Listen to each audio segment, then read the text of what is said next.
Phrases and clauses spoken English का काफ़ी important topic है और आज की वीडियो लेक्चर में हम लोग यही देखने वाले हैं। एक्चुअली अगर देखा जाए तो स्पोकन इंग्लिश के लिए भी ये टॉपिक काफ़ी इंपॉर्टेंट है और जो हाई स्कूल में या जूनियर कॉलेज में ग्रामर सिखाया जाता है उसके लिए भी ये वीडियो इंपॉर्टेंट है, क्योंकि फ्रेजेस और क्लाउजेस इनके बिना हम लोग ग्रामर को कंप्लीट नहीं कह सकते। ओके, सिस्टमेटिक देखेंगे हम लोग, इनकी मीनिंग क्या है, इनकी डेफिनेशंस क्या हैं, इनके एग्जांपल्स क्या हैं, टोटल एक्सप्लेनेशन यहाँ पर मैं करूँगा। सिर्फ एंड तक आप लोग मेरे साथ बने रहें, एंड में थोड़ा सा हम लोग इस पर होमवर्क देंगे। ओके, तो स्टार्ट करते हैं हम लोग फ्रेजेस से, लेकिन उसके पहले एक इम्पॉर्टेंट बात आप लोगों से शेयर करनी है कि अगर Jeffy free spoken English course के आप लोगों के इससे पहले लेक्चर्स मिस हुए हैं, आप लोग देख नहीं पाए हैं, तब हमारे चैनल जेफी जावेद इंग्लिश फॉर यू पर आप लोगों को एक सेपरेट प्लेलिस्ट मिलेगी। प्लेलिस्ट का नाम भी काफ़ी सिंपल है, Jeffy free English spoken course. वहाँ पर पहले के लगभग 6 लेक्चर्स आप लोगों को मिल जाएंगे। अगर आप लोग उन्हें देखते हैं तो बाकी लेक्चर्स आसानी के साथ आप लोग समझ सकते हैं। ओके, तो आज के लेक्चर की शुरुआत करते हैं हम लोग इस अमेजिंग टॉपिक फ्रेज इससे। तो स्टार्ट करते हैं हम लोग फ्रेज इसकी डेफिनेशन से। काफ़ी आसान सी सिंपल सी डेफिनेशन है। फ्रेज क्या है? अ ग्रुप ऑफ वर्ड्स है, वर्ड्स का एक ग्रुप होता है। अब देखिए यहाँ पर नंबर तय नहीं है कोई कि 2 वर्ड्स होने चाहिए या 4 वर्ड्स होने चाहिए या 6 वर्ड्स होने चाहिए, सिर्फ अ ग्रुप ऑफ वर्ड्स। अगर 2 भी हैं तो भी चलेगा, 3, 4, 6 भी हैं तो भी चलेगा, उससे ज़्यादा हैं तो भी चलेगा। तो फ्रेज क्या है? A group of words without complete meaning, जिनका कंप्लीट मीनिंग ना होता हो। एक फ्रेज को सेपरेट रखना है एक वर्ड से और सेंटेंस से। मैं आप लोगों को बताता हूँ। यहाँ पर ये वाली जो एग्जाम्पल है BOY बॉय, बॉय यानी लड़का, ये हमारे पास में एक वर्ड है ना, क्योंकि हम लोगों को पता है वर्ड क्या होता है, अ ग्रुप ऑफ लेटर्स होता है। A word is a group of letters which has meanings. तो बॉय ये एक वर्ड हो गया, ठीक है, और ये वाला जो है ये एक सेंटेंस हो गया। लास्ट वाला जो है ये क्या है? एक सेंटेंस है। क्यों सेंटेंस है? क्योंकि ये अ ग्रुप ऑफ वर्ड्स तो है बट इसका कंप्लीट मीनिंग हो रहा है। और फ्रेज के ताल्लुक से हमको क्या पता है? फ्रेज क्या होता है? A group of words without complete meaning. Phrase में कंप्लीट मीनिंग नहीं होता है। ओके, तो यहाँ पर पहले वाली एग्जांपल जो है BOY बॉय, ये एक वर्ड है। ये वाली जो एग्जांपल है थर्ड, I am टीचिंग, ये वाला एक सेंटेंस है क्योंकि इसका कंप्लीट मीनिंग हो रहा है।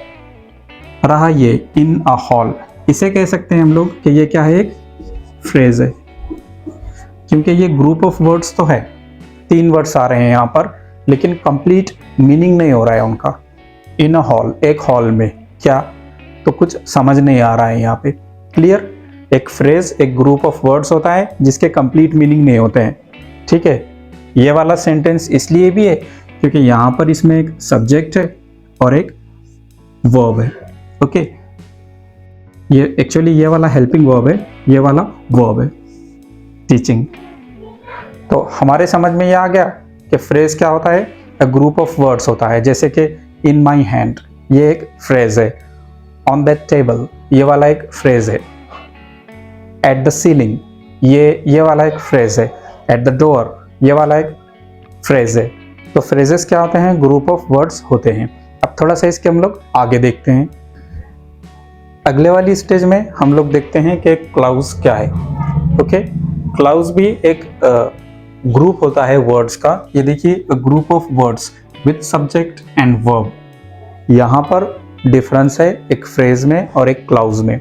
फ्रेज क्या पढ़े थे हम लोगों ने कि भाई अ ग्रुप ऑफ वर्ड्स, ठीक है, वहाँ पर सब्जेक्ट नहीं होता, वहाँ पर वर्ब नहीं होता है, लेकिन क्लाउज उससे थोड़ी आगे की चीज़ है, ठीक है, क्योंकि क्लाउज के अंदर क्या होता है? A group of words with subject and verb. Clause में कम से कम एक सब्जेक्ट होना है और कम से कम एक वर्ब होना है, हैविंग कंप्लीट मीनिंग। और इसकी वजह से क्लाउज का मीनिंग कैसा रहता है? कंप्लीट होता है। अब देखिए, मैं एक फ्रेज कहता हूँ ऑन द टेबल, टेबल पर, तो क्या टेबल पर? कुछ समझ में नहीं आता है। बट अगर मैं एक ऐसा सेंटेंस कहूँ laptop is on the table, तो लैपटॉप सब्जेक्ट हो गया और इज क्या हो गया? वर्ब हो गया। तो यहाँ पर थोड़ी बात हमारे समझ में आती है कि लैपटॉप टेबल पर रखा हुआ है। तो क्लाउज किसे कहेंगे? ऐसा ग्रुप ऑफ वर्ड्स जिसके अंदर एक सब्जेक्ट हो और एक वर्ब हो। मिनिमम एक सब्जेक्ट और एक वर्ब तो होना इसमें ज़रूरी है। यहाँ पर कुछ एग्जाम्पल्स हैं, देखिए शी रीच्ड द ऑफिस, इसे आप लोग दी पढ़ेंगे। क्या पढ़ना है? दी। कोई बता सकता है इसका रीजन क्या है? द क्यों नहीं पढ़ेंगे आप लोग इसे? द भी तो हो सकता है। बहुत ही आसान सा, बहुत ही सिंपल सा रीजन है। देखिए इंग्लिश के जो लेटर्स हैं वो 26 हैं, हम सबको पता है, ए से लेकर जेड तक। और ये लेटर्स बांटे गए हैं दो ग्रुप्स में, वॉवल और consonants. A, E, I, O, you, ये 5 क्या हैं? वॉवल्स हैं। तो अगर अगले वाला कोई वर्ड वॉवल से शुरू होता हो तो हम इसे दी पढ़ेंगे। अगर कोई वर्ड वॉवल से शुरू होता हो तो इसे दी पढ़ेंगे, अदरवाइज इसे द पढ़ना है। जैसे मार्कर है तो द मार्कर, क्योंकि मार्कर एक कॉन्सोनेंट से शुरू हो रहा है, एम से शुरू हो रहा है। अगर चार्जर, द चार्जर, क्योंकि चार्जर सी से स्टार्ट हो रहा है, ठीक है। लेकिन आपको आइसक्रीम बोलना है तो दी आइसक्रीम, क्योंकि दी इसके बाद का जो वर्ड है आइसक्रीम, वो आई क्या है? एक वॉवल है। अभी इतना याद रखो, आगे और थोड़ा सा मतलब ये कॉम्प्लिकेटेड टॉपिक है, लेकिन अभी वहां जाने की जरूरत नहीं है। शी रीच्ड द ऑफिस, वो ऑफिस पहुंची थी।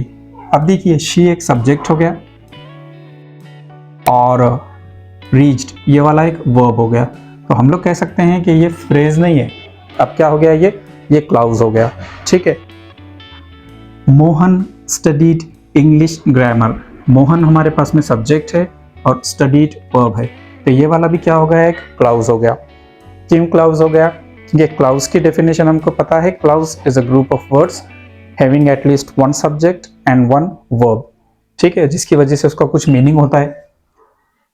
रोहित सॉ, रोहित ने देखा, सब्जेक्ट और verb. I am, I subject हो गया और एम वर्ब हो गया। लेकिन ये वाली एग्जांपल्स देखिए 1, 2 एंड दिस वन 3, यहाँ पर सब्जेक्ट नहीं है, व्हाइट टाइगर, वर्ब नहीं है, खाली ग्रुप ऑफ वर्ड्स हैं, ओके। तो हम कह सकते हैं कि भाई ये क्लाउज नहीं है, ये वाला क्या है? फ्रेज है। इसके आगे हम लोग सिंबल के लिए पी लिख देते हैं कि ये एक फ्रेज है। थिन येलो बुक, ये भी एक फ्रेज है। और at the top of the tree, ये भी एक फ्रेज है। कितने सारे यहाँ पर वर्ड्स हैं देखो, 1, 2, 3, 4, 5 एंड 6, उसके बाद भी ये फ्रेज है। तो वर्ड्स की काउंटिंग पर मत जाइए कि ज़्यादा वर्ड्स रहे तो सेंटेंस रहेगा, उससे कम रहा तो क्लाउज रहेगा, सबसे कम रहा तो फ्रेज रहेगा, ऐसे नहीं रहता है। असल में बहुत कम वर्ड्स हो सकते हैं, जैसे आई गो, सिर्फ 2 वर्ड्स हैं, ये सब्जेक्ट है और वर्ब है, फिर भी ये सेंटेंस की कैटेगरी में आएगा। समझ रहे हैं आप लोग? So it doesn't depend on the number of words, it depends on whether there is subject, whether there is verb, इस बात पर डिपेंड करता है, ठीक है। रिवीजन के लिए हम लोग कह सकते हैं 2 सेंटेंसेस में अगर सब्जेक्ट और वर्ब है तो ऐसा ग्रुप ऑफ वर्ड्स क्लाउज है, अगर सब्जेक्ट और वर्ब नहीं है तो ऐसा ग्रुप ऑफ वर्ड्स क्या है? फ्रेज है। थोड़ा सा इसके आगे की चीज देखते हैं अब हम लोग, ओके। तो डियर स्टूडेंट्स, अब ये वाली एग्जांपल्स को देखिए, यहाँ पर हमारे सामने 2 एग्जांपल्स हैं। शी आस्क्ड, उसने पूछा, एक सब्जेक्ट है, और आस्क्ड ये एक वर्ब हो गया, ओके। शी आस्क्ड, उसने पूछा, व्हाट एवरीवन वाज थिंकिंग, अब यहाँ पर एवरीवन फिर एक बार सब्जेक्ट हो गया और थिंकिंग ये एक बार वर्ब हो गया, ओके। अगर देखा जाए तो ये पूरा का पूरा एक सेंटेंस है, ठीक है। एक सेंटेंस क्यों है? क्योंकि लास्ट में एक फुल स्टॉप दिया है, ठीक है। जहां पर एक फुल स्टॉप आ जाए समझ लेना वहां पर एक सेंटेंस कंप्लीट हुआ है। तो सेंटेंस के हिसाब से देखें हम तो ये वाला पूरा एक सेंटेंस है। कितने सेंटेंस है? It's just 1 single sentence. लेकिन अगर आप लोग क्लाउज के हिसाब से देखते हैं तो यहाँ पर 2 क्लाउजेस हैं। शी आस्क्ड, उसने पूछा, ये वाला एक क्लाउज है क्योंकि एक सब्जेक्ट और एक वर्ब यहाँ पर हो गया, ठीक है। सेंटेंस कंप्लीट नहीं हुआ। शी आस्क्ड, उसने पूछा, यहाँ पर हमारा क्लाउज कंप्लीट हो गया। व्हाट एवरीवन वाज थिंकिंग, तो फिर एक सब्जेक्ट और एक वर्ब है, यानी कि आप लोग कह सकते हैं कि इस वाले सेंटेंस में 2 क्लाउजेस हैं। शी आस्क्ड एक क्लाउज और एवरीवन वाज थिंकिंग ये दूसरे वाला क्लाउज। क्या हम ऐसे कह सकते हैं कि एक सेंटेंस में एक से ज़्यादा क्लाउजेस हो सकते हैं? बिल्कुल हो सकते हैं। मैं आप लोगों को एक सिंपल सी एग्जांपल देता हूँ क्लासरूम्स की और एक स्कूल की, ठीक है। एक स्कूल के अंदर अलग अलग क्लासरूम्स तो हो सकते हैं, लेकिन एक क्लासरूम के अंदर अलग अलग स्कूल्स नहीं हो सकते, ठीक है, इतना सिंपल है। तो एक सेंटेंस के अंदर अलग अलग क्लाउजेस तो हो सकते हैं, लेकिन एक सिंगल क्लाउज के अंदर अलग अलग सेंटेंस कभी नहीं हो सकते, क्योंकि क्लाउज एक छोटा सा पार्ट है सेंटेंस का। यहाँ पर डिफरेंस समझिए आप लोग। क्लाउज क्या है? It's actually a small part of a sentence, जबकि एक सेंटेंस के अंदर काफ़ी सारे क्लाउजेस हो सकते हैं, 2 हो सकते हैं या मे बी उससे ज़्यादा हो सकते हैं। दूसरी वाली एग्जांपल देखिए, व्हेन आई वेंट देयर, जब मैं वहाँ पहुँचा। जुमला कंप्लीट नहीं हुआ है, यहाँ पर देख सकते हैं आप लोग कॉमा है, और कॉमे का मतलब क्या होता है? सेंटेंस अभी कंप्लीट नहीं है। जब मैं वहाँ पहुँचा, I drank and I ate, तब मैंने पिया और मैंने खाया। पूरा व्हेन से लेकर 8 तक एक सेंटेंस है। कितने सेंटेंस है ये? It's just 1 sentence. लेकिन अगर आप लोग क्लाउज के हिसाब से देखते हैं तो आई वेंट सब्जेक्ट और वर्ब हो गया, आई ड्रैंक सब्जेक्ट और वर्ब हो गया, आई एट सब्जेक्ट और वर्ब हो गया। फिर एक बार हम लोग यहाँ कह सकते हैं कि in this sentence there are 3 different clauses. इस वाले सेंटेंस में अलग अलग 3 क्लाउजेस हैं, ठीक है। तो क्या मैं प्रूव करना चाह रहा हूँ इन दोनों एग्जाम्पल से? सिंपल सी बात एक मैं साबित करना चाहता हूँ कि जिस तरह से क्लासरूम्स से मिलकर स्कूल बनता है, वैसे ही क्लाउजेस से मिलकर सेंटेंसेस बनते हैं। एक सेंटेंस में 2 क्लाउजेस हो सकते हैं, या एक सेंटेंस में 2 से ज्यादा क्लाउजेस हो सकते हैं। क्लियर? अब यहाँ पर देखते हैं हम लोग टाइप्स ऑफ क्लाउजेस। क्लाउजेस कितनी तरह के होते हैं? पहले वाला जो है वो इंडिपेंडेंट क्लाउज है, तो जाहिर सी बात है दूसरे वाला क्या होगा? ऑब्वियसली वो होगा डिपेंडेंट क्लाउज। इंडिपेंडेंट क्लाउज थोड़े से इंपॉर्टेंट है। इंपॉर्टेंट क्यों है? क्योंकि वो इंडिपेंडेंट है, किसी और पे डिपेंड नहीं करते वो। मैं आप लोगों को डिटेल में बताता हूँ। यहाँ पर क्या होता है? सब्जेक्ट और वर्ब, ये पूरी बात बताते हैं। ओके, सब्जेक्ट और वर्ब जहाँ पर पूरी बात बता दे, ऐसे वाले क्लाउज को हम लोग क्या कहेंगे? इंडिपेंडेंट, यानी किसी और पे डिपेंड रहने की इनको अब जरूरत नहीं रही, ठीक है। जैसे यहाँ पर एक एग्जाम्पल है, she is a student. She एक सब्जेक्ट हो गया, इज एक वर्ब हो गया। यहाँ पर कंप्लीट बात हम लोगों को पता है कि शी इज अ स्टूडेंट, वो एक स्टूडेंट है, ठीक है। और वी ये वाला सब्जेक्ट हो गया, और लर्न ये वाला वर्ब हो गया। वी लर्न डेली, हम रोजाना सीखते हैं, डेली सीखते हैं। यहाँ पर भी हमारे पास में सब्जेक्ट है और वर्ब है, तो इन दोनों ने मिलकर के पूरी बात बताई है कि हम रोजाना सीखते हैं, हम डेली सीखते हैं। तो इंडिपेंडेंट क्लाउज जहाँ पर सब्जेक्ट और वर्ब पूरी बात बताते हैं, इसीलिए कुछ लोग इंडिपेंडेंट क्लाउज को प्रिंसिपल क्लाउज भी कहते हैं या मेन क्लाउज भी कहते हैं। मेन है, इंपॉर्टेंट है इसलिए। आगे और कुछ एग्जांपल्स हैं। रोहित लर्न्स हियर, ठीक है। अब यहाँ पर देखिए, अगर अच्छी इंग्लिश आप लोगों ने बोलनी है तो उसके लिए क्या करना है? अगर आर बीच में कहीं पर आता है तो उसे ज़्यादा प्रोनाउंस नहीं करना है, उसे हल्के से बोलना है आप लोगों ने। या आर अगर कहीं एंड में आता है तो उसे आपने बिल्कुल लाइटली बोलना है, जैसे कि ये POWER। अब यहाँ पर देखिए, आर स्टार्ट में है तो ये तो बोलना पड़ेगा आपको, क्योंकि आप ओहित नहीं कह सकते, ठीक है। आपको बोलना पड़ेगा रोहित, ठीक है, हल्के से तो बोलना है आपको। लेकिन अगर वो बीच में है तो आप उसे बिल्कुल स्लाइटली, ना के बराबर बोल सकते हैं। लर्न्स ये वाला सुनने में भी अच्छा लगता है, और अगर आप आर को बोलेंगे तो आपकी इंग्लिश थोड़ी सी खराब होगी। लर्न्स, र बोलने में जो प्रोनाउंसिएशन है वो खराब होगा आपका। तो आपने क्या बोलना है? लर्न्स। आर अगर बीच में आए तो उसे ड्रॉप कर देना है। पावर है, लास्ट में आर को नहीं बोलना है आपने, इस तरह से। तो रोहित लर्न्स हियर, यहाँ पे रोहित एक सब्जेक्ट हो गया और लर्न्स एक वर्ब हो गया। पूरी बात हमको पता चलती है, इसलिए independent clause. English is an easy language, English subject हो गया और इज वर्ब हो गया। Okay, then at the end of the story we can conclude that an independent clause is a clause wherein subject and verb tell us the complete thing. Okay, एक independent clause वो होता है जहां पर subject और verb मिलकर हमें पूरी बात बता देते हैं। तो प्यारे बच्चों, अब हम देखते हैं डिपेंडेंट क्लाउज। डिपेंडेंट, किसी और पे डिपेंड रहने वाले। एक छोटी सी एग्जांपल देकर बताता हूँ कि आपके पास में एक बाइक है, ओके, आप उससे कॉलेज जाते आते हैं। आपका एक दोस्त है जिसके पास बाइक नहीं है, वो आपके साथ बैठ कर आता है, समझ गए? तो आप कौन हो गए? आप हो गए इंडिपेंडेंट क्लाउज। और आपका वो जो दोस्त है जिसके पास बाइक नहीं है, वो आप पर डिपेंडेंट है। तो डिपेंडेंट क्लाउजेस किन पर डिपेंड होते हैं? इंडिपेंडेंट पर। उनके सहारे से ये लोग चल सकते हैं, नहीं तो ये चल नहीं सकते। डेफिनेशन क्या है? यहाँ पर सब्जेक्ट और वर्ब बात तो बताते हैं, बट पूरी बात नहीं बताते। सब्जेक्ट यहाँ पर भी होता है, वर्ब यहाँ पर भी होता है, लेकिन वो लोग पूरी बात नहीं बताते हैं। मैं आपको बताता हूँ, जैसे ये है आई, ये हो गया सब्जेक्ट, और सॉ यानी देखा, ये हो गया वर्ब। लेकिन यहाँ पर क्या बात बताई जा रही है? दैट आई सॉ हिम, कि मैंने उसे देखा। अगर मैं आप लोगों को ये कहूँ कि मैंने उसे देखा, तो आपकी समझ में पूरी बात नहीं आएगी। आप कहेंगे कि सर जी आधी बात है, पूरी बात बताओ। तो इसके पहले वाला कुछ पार्ट है वो बोलना पड़ेगा कि आई थॉट, मैंने सोचा, I thought that I saw him, कि मैंने उसे देखा, मुझे लगा कि मैंने उसे देखा। ये वाली पूरी बात है। तो यहाँ पर जो पहले आएगा आई और थॉट, ये वाला क्या है? ये वाला है इंडिपेंडेंट क्लाउज, यानी बाइक वाला है ये, और इसके सपोर्ट से ये चलता है, ठीक है। दूसरी एग्जांपल है if the tea was hot, कि अगर वो चाय गर्म थी, है ना, अगर वो चाय गर्म थी, यानी इसके पहले का कोई पोर्शन हम लोगों को बताया नहीं गया है। इसके लिए ये क्या हो गया है?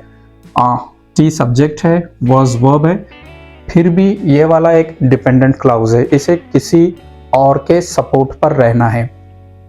आई वंडर्ड, मैंने सोचा, if the T was hot, इस तरह से। हु हेल्प्ड मी, जिसने मेरी मदद की, ठीक है। अब मैं यहाँ पर आपके सामने खड़ा हूँ, मैंने कहा जिसने मेरी मदद की, तो आप कहेंगे किसने? क्या कुछ समझ में नहीं आ रहा है? तो हम लोग कह सकते हैं कि डिपेंडेंट क्लाउज सब्जेक्ट और वर्ब पूरी बात नहीं बताते, ये किसी और पर डिपेंड करते हैं पूरी बात के लिए, ठीक है। जैसे इसके पहले कोई एक क्लाउज लगाना पड़ेगा आपको।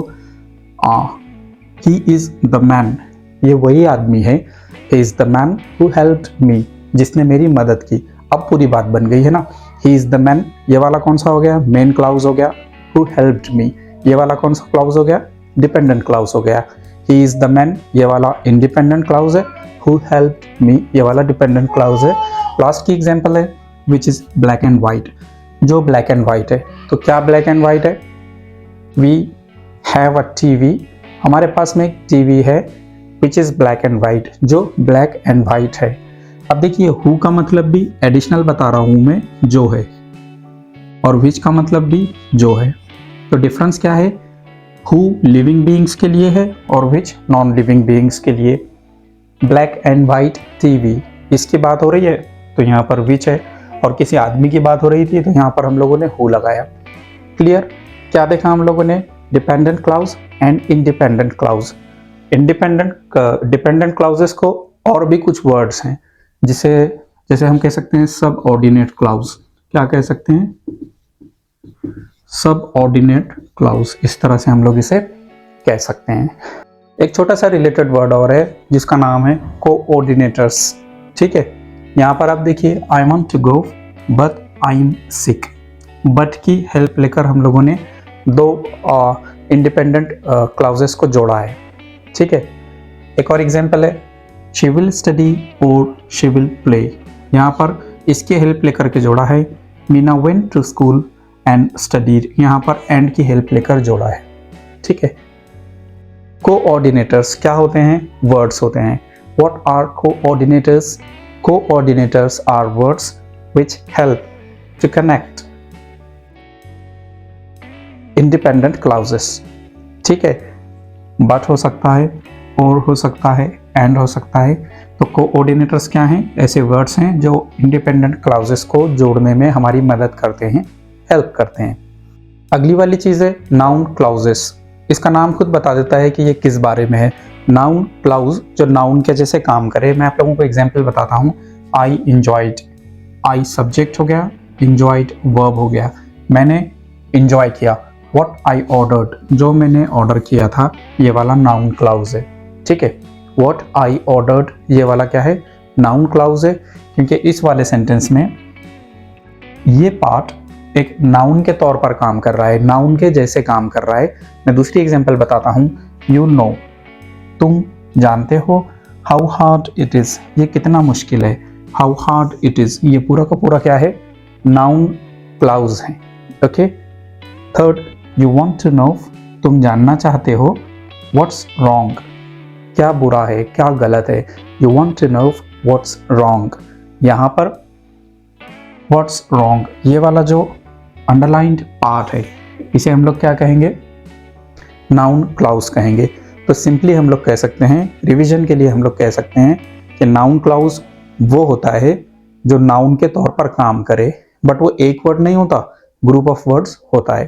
क्लियर? क्या नाउन क्लाउज पर चीज खत्म हो जाती है?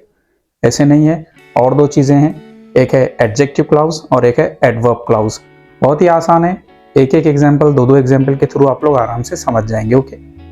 एडजेक्टिव क्लाउज सिंपली वो होते हैं जो एडजेक्टिव की तरह काम करते हैं। ठीक है, मैं आप लोगों को एग्जाम्पल के थ्रू बताता हूँ। ही सर्च्ड फॉर ब्लू पेन। ठीक है, अब यहाँ पर जो हमारा नाउन है पेन, उससे क्वेश्चन करना है, नाउन से क्वेश्चन करना है हाउ, कैसा पेन। ठीक है, तब आपको पता चल जाएगा कि गिवन सेंटेंस में, दिए हुए सेंटेंस में एडजेक्टिव क्लाउज क्या है। फिर एक बार कहता हूँ, एडजेक्टिव क्लाउज वो क्लाउजेस होते हैं जो एडजेक्टिव की तरह काम करते हैं। और आपको पहचानना है कि एक पूरे सेंटेंस में, एक कंप्लीट सेंटेंस में एडजेक्टिव क्लाउज क्या है। तो सिर्फ नाउन से पूछो हाउ, जैसे पेन एक नाउन है तो उससे पूछो हाउ, कैसा पेन, विच वॉज कॉस्टली। तो ये वाला जो पोर्शन है विच वॉज कॉस्टली, ये वाला क्या हो गया आपका, एडजेक्टिव क्लाउज हो गया। दूसरे वाली एग्जाम्पल देखते हैं हम लोग।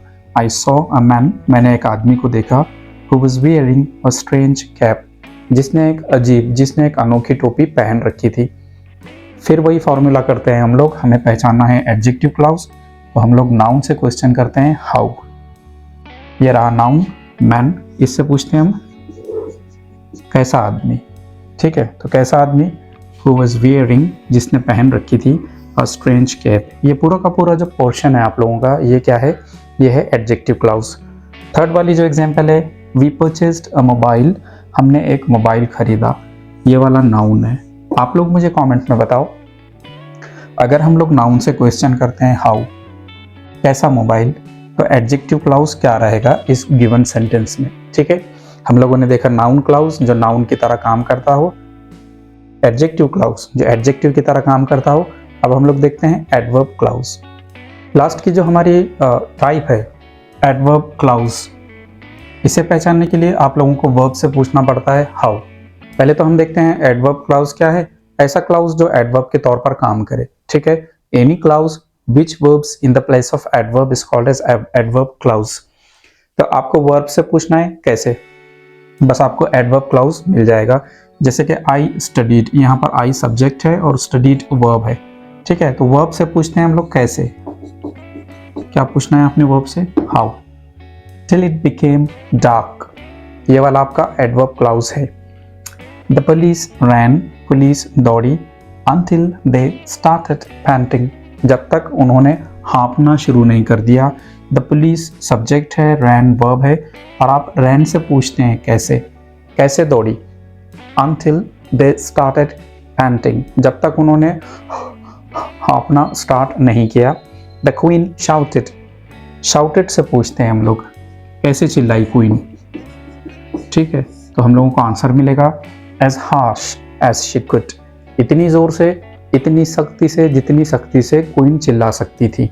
ओके, तो एडवर्ब क्लाउज कोई भी क्लाउज जो एडवर्ब के तौर पर काम करे। क्लियर? तो फ्रेंड्स, आज के लेक्चर में क्या देखा हम लोगों ने, फ्रेज देखा, क्लाउज देखा, क्लाउज की टाइप्स देखी हम लोगों ने, डिपेंडेंट और इंडिपेंडेंट हम लोगों ने देखा, कोऑर्डिनेटर्स किसे कहते हैं, और लास्ट में हमने देखा कि क्लाउजेस जो होते हैं वो कितनी टाइप्स के हो सकते हैं, जैसे कि नाउन क्लाउज, एडजेक्टिव क्लाउज और एडवर्ब क्लाउज। लास्ट के पोर्शन में थोड़ा सा होमवर्क देना है आप लोगों को, एक फ्रेज, एक डिपेंडेंट क्लाउज, एक इंडिपेंडेंट क्लाउज, एक नाउन क्लाउज, एक एडजेक्टिव क्लाउज और एक एडवर्ब क्लाउज। ये चीज़ें आप लोगों को कमेंट में मेंशन करनी है, बतानी है। आई होप के लेक्चर्स आप लोगों को पसंद आ रहे हैं। लेक्चर्स को लाइक करें, कमेंट और शेयर करें। चैनल हमारा यही रिक्वेस्ट है कि उसे आप लोग सब्सक्राइब करें, बेल नोटिफिकेशन को ऑन करें। So until the next time, thank you for being here with us at JFE Javeds English for you.